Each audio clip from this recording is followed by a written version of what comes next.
restraining order? Well, no. Well, the whole thing is, I'm. Tell me this: if it costs $1,200 to run for office, and they're not willing to do any financial accommodation, then how is this not a issue with the Attorney General's office? Because this means me, along with the rest of the people that are impoverished, and the government not willing to work out a accommodating price. That means no person that is below the poverty line is allowed to be involved in running for office or any election system whatsoever, other than voting for the rich people who have access to do that. Okay. I understand what you're saying, Anthony. Unfortunately, at least in Arizona, our financial status is not a protected basis under the law. Well, tell me this: was if the tell me this is don't the poor need to be protected? Absolutely. And so, if you're saying you can't protect people because of their financial situation, then what you're saying is that you cannot protect the poor.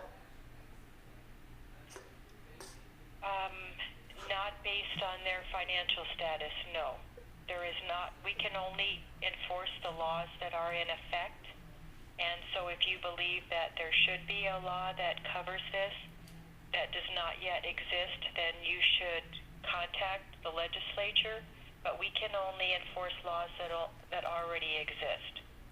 Well, tell me this: if you believe, if the laws as they are existing are causing the poor to be silenced, for the poor not to have opportunity to run for office, to change the laws of this nation, then are you not discriminating against someone because of their finances? And why isn't the state attorney general's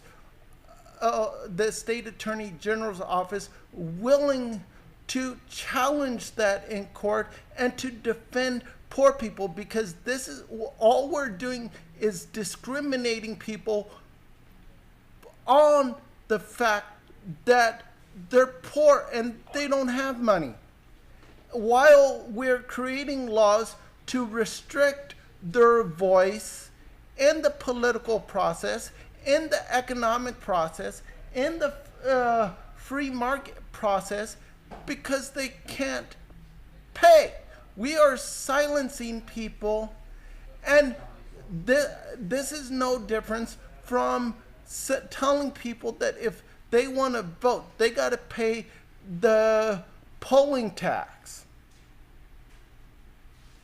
Well, but we don't have one of those in Arizona. And Right, there's a reason why. right. And we're the Arizona Attorney General's office, Anthony, and we can only enforce the laws of the state of Arizona. Right, and so are you saying in the state of Arizona, legally, we can discriminate and deny opportunity to people because they don't have the money required, without creating a system in which they're accommodated for not having those funds? In Arizona, there is no law that covers that issue. There should be. Shouldn't there be? Well, that's not a question for me to answer. Well, tell me this: if someone is discriminated because they're disabled, because of their skin color, because of their religion, can you do something for them? Yes.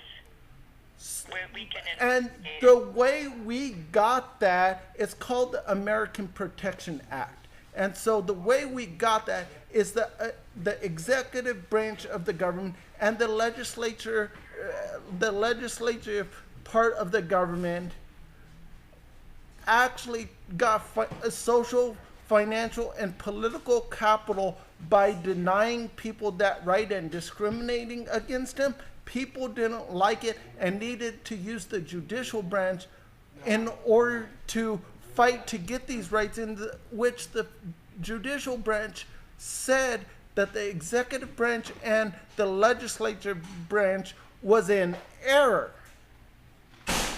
And that's why we have those rights. And part of the whole thing is, if you look at the LGBT community, if you look at the African American community, we look at the Hispanic community, we look at a lot of other communities. It wasn't the executive branch or the legislative branch that was willing to fight to make sure the people were heard. It was only the judicial branch. And if we are going to be the nation where we call ourselves free, where we say people are free, then that part of that is not having an executive or legislative branch who promotes having people be unheard and unseen, and to silence them. That is not freedom. And part of what I'm trying to do is reach out to you, because I don't have the funds, the knowledge, or the training to use the judicial branch.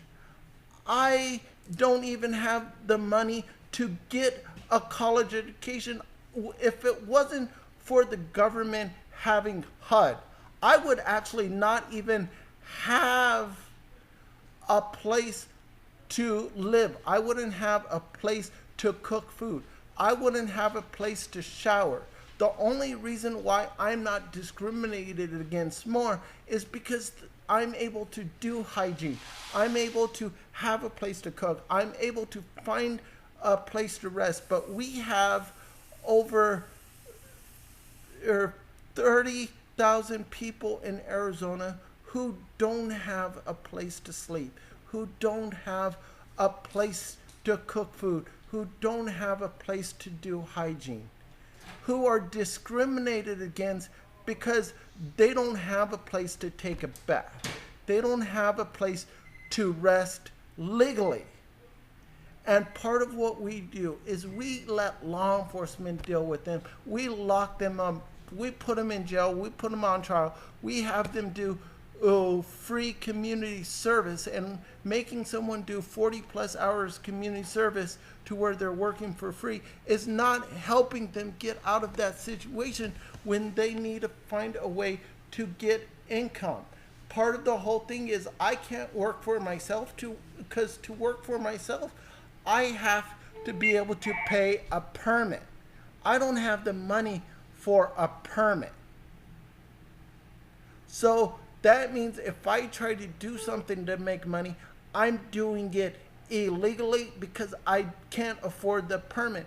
Then that means that if I try to help myself, I'm doing an illegal act because I can't afford the permits. And they have no way of providing financial accommodation to help me able to afford those permits. And you're telling me that there's nothing the state attorney general's office can do for me, because there's no law in Arizona that says you can't discriminate against someone financially, which is causing the poor not to have opportunities that everybody else have, that are basic human rights and constitutional rights given to us by our Creator, where it says we have the right to pursuit of happiness. Part of happiness is having Maslow's hierarchy of needs. That foundation is having a place to sleep, having a place to rest, having a place to eat, having a place to socialize, and to have communion with a community, a place to be heard. Okay, Anthony, I believe that there are social service agencies that will help people. They don't offer they don't, because they're 501c3 nonprofits, the IRS laws state that they can't help someone financially get into a political process, that they cannot be involved in the political process, and so they can't help me. About permits to work, not to get involved in the political process. Well, the other part is when it comes to nonprofits, what we're doing is we're giving government money to a private charity.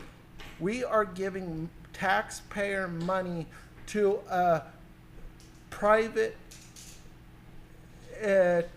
tax loophole that keeps the rich from having to pay more taxes than what they are if they're willing to give 10% of what they earn to something that helps the community, and we're giving that money to that rich person's charity, hoping that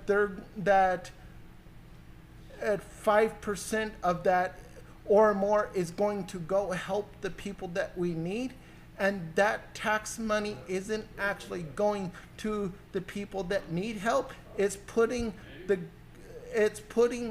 And when you put the money there, there's nothing that says that that private source has to protect people's constitutional rights, that private entity has to treat people equally and give equal opportunity under the law. Whereas if the government is doing that, if the government is doing it itself, the government's required to do that. Okay, Anthony, I understand what you're saying, but again, I'm sorry, but the issues that you're bringing up are not something that our office can help you with. Can I have your name again, please? Yes, my name is Patty. And you're with the Arizona Attorney General's office? Yes. Are you an attorney? I am not. Can I speak with an attorney? No, I'm sorry. Our attorneys represent the state, and they are not permitted to give any private legal advice. So what you're saying is that the state attorney general is here to defend the government, not the people. No, I'm not saying that. But you represent, the attorneys in your office represent different government agencies for the state. Well, and the citizens of the state of Arizona, but not any. Well, I'm a citizen. Would you like me to show 2 forms of ID? No, that wouldn't make any difference, Anthony. They cannot discuss private legal issues with you. You would need to talk to a private attorney. You might call Southern Arizona Legal Aid and see if they could give you some legal advice. Well, tell me this, just out of curiosity, do you go on vacation at least once a year? Sometimes. Do your bosses? Do your bosses? I don't know. Is there any way I can speak to your supervisor? No, Anthony, I'm sorry, there is not. So I can talk to your supervisor? Why do you want to talk to my supervisor? She's not going to tell you anything different than what I've told you. Well, I don't feel that you've treated me appropriately. I think because you already know I'm disabled, you haven't given me any disability accommodation. You haven't let me know that that when going through this process, when dealing with the government, that I'm eligible to have a disability advocate and I'm able to be accommodated in that manner. I would tell you that if the issue that you brought to me was something we could help you with, Anthony, but it's not. Well, tell me this. I'm disabled. I don't get disability. And part of that is for me to get disability, I have to find an attorney that's willing to. I can't afford an attorney, and so that's because of my finances, but I've been disabled since for over 10 years. Okay. You might want to call the state or county bar association, Anthony, and see. Well, that's the if thing there's is help you with it. the bar association is a 50c3 nonprofit, and they need at least $25 to assist you in any capacity.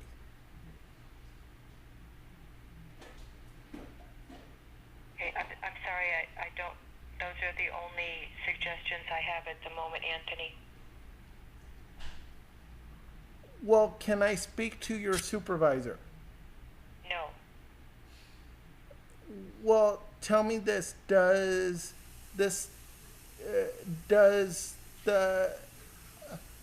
is there any policy that is there policy that allows you to not allow someone to speak to your supervisor when requested? I can ask my supervisor to call you, Anthony. But you can't transfer me to your supervisor? I cannot. Why not? What's your supervisor's name? I prefer not to disclose that information right now. I will ask my supervisor to call you. Can I have your name again? Yes, my name is Patricia Bianchi, And your title? compliance manager. And you're with the Arizona Department of the Arizona Attorney General's office? I am. And you're not a lawyer. I am not. But you've told me that from a legal perspective that there's no law that says you can discriminate against someone because of their finances. There is no law that our office enforces that covers that issue. No. Well, tell me this. Do you feel that the poor should be better protected because it's... My personal opinion, and all that I can tell you is what our office can and can't help you with. My personal opinion on the matter is not at issue and doesn't make any difference. The only thing we can help you with are things that there are laws in effect in the state of Arizona that our office enforces. Well, tell me this.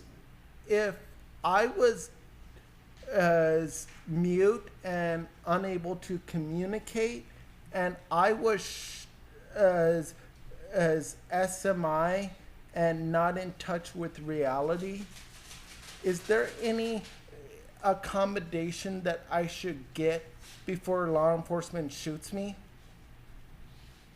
That's not an issue that our office addresses. You'd have to talk to the Department of Justice about that. Well, then you should probably talk to the Department of Justice and bring up the name Abraham Smith in Tucson.